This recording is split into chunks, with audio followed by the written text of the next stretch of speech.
Mort's Midnight Tales, Whispers from the Past. I never believed in ghosts. That is, until I found Mort's Midnight Tales, dusty and ignored in the corner of the old library.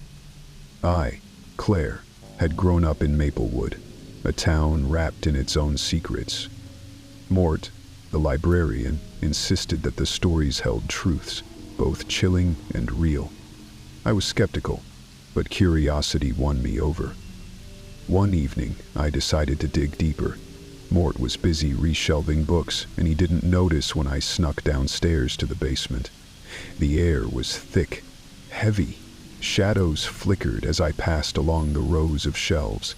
That's when I stumbled upon Mr. Smith, the town historian, huddled over an ancient manuscript. His eyes widened when he saw me.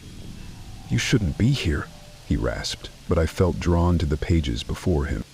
I approached cautiously. The manuscript detailed a series of mysterious disappearances that predated Maplewood's founding. "Do you think it's true?" I asked, my skepticism fading. Mr. Smith just nodded, looking more haunted than grave. He explained how the townsfolk whispered of Old Man Whitaker, a recluse who once lived on the outskirts. They claimed he knew the town's darkest secrets. I felt a chill. What had happened to those people? Days turned into nights as I became consumed by the tales. Mort provided context about Whitaker, how he was shunned, how his house stood in decay. I decided to visit it.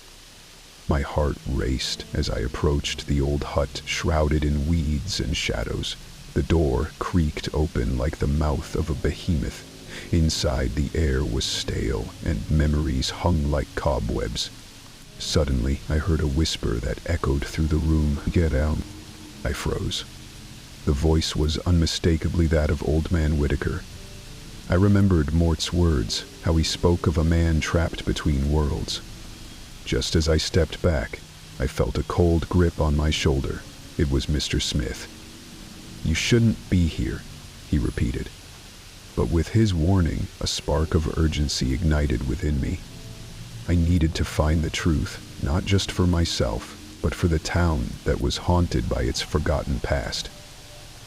We searched the place together, uncovering clues hidden under floorboards. We found a necklace, tarnished and dusty but unmistakably familiar. It belonged to the first missing girl, long lost to time. Each discovery tied us closer to the story. Whitaker wasn't a monster. He was a guardian of what once was. The town had cast him out, allowing darkness to seep in. In those dimly lit hours, Mr. Smith and I pieced together the town's history and the truth behind Mort's Midnight Tales. People had disappeared, yes, but they hadn't just vanished.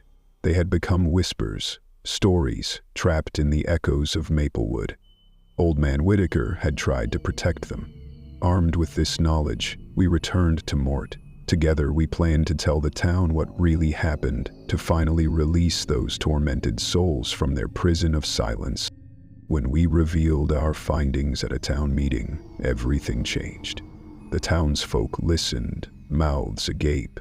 The past no longer loomed like a ghost, but transformed into stories of forgotten lives that deserved to be remembered.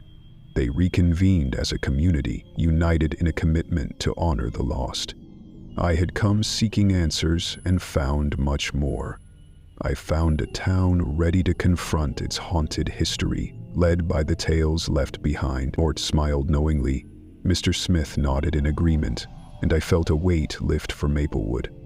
The whispers from the past finally found their voice.